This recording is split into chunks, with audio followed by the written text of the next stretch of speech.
Have you ever felt like you don't know exactly where you're going? Or that you're fearful of something, but you don't know what? Or maybe you have felt empty inside, and you just don't really see purpose in life.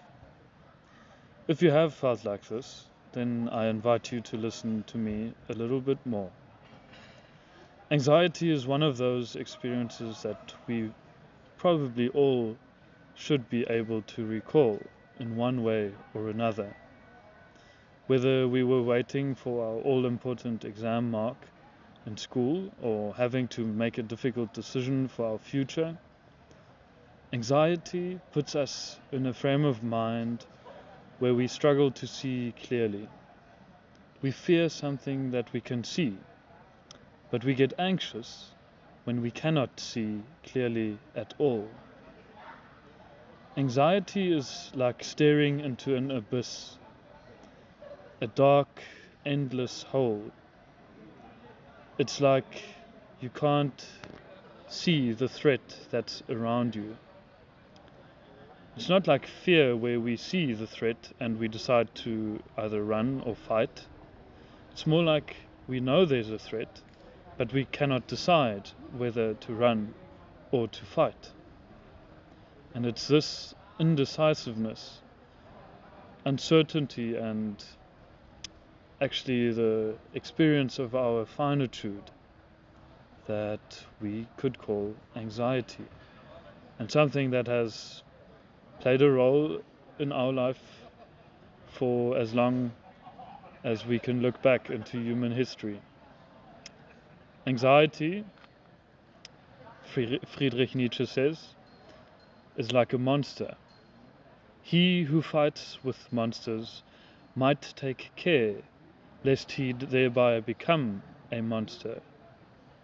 Anxiety is a monster that if we think we've defeated it, it comes back in a different way. In other words, we may think controlling anxiety is the way to respond to it very easily and directly, but that doesn't always work. If this anxiety that you are fighting is really something so strong and deep, then it's not something you can just control. Nietzsche goes on to say, and if you stare for too long into an abyss, the abyss stares back also into you. When you think about your anxiety and you become aware of it, that's a good first step. But thinking about it more and more and more gets you into a rabbit hole that's difficult to get out of. Or at least that's been my experience. When you think you are in control, then it might actually be the case that your anxiety is controlling you. It is making you look back at yourself. But what actually happens when we try to respond to anxiety? That is something I want to discuss in the next few videos. Because very often I think our challenges that we have in life in general come from the fact that we don't understand ourselves fully. In our busy lives, we often don't have the time to come to grips or to reflect on the things that are troubling us really and deeply. And from my point of view, we have all this noise in our head, and what we do with that noise is try to get more noise to cancel out that bigger noise. And for some moments we might think we have peace and quiet, but what we actually really need is some true peace and quiet that we can only get in certain places, I would say. And this is, I think, where religion comes in and our faith in Christ, which I will discuss a bit more or a lot more in in another video. But for now, I would just like to invite you to listen to this series about anxiety, which Pierre will also help me to analyze or discuss more. But yeah, I do think anxiety is one of those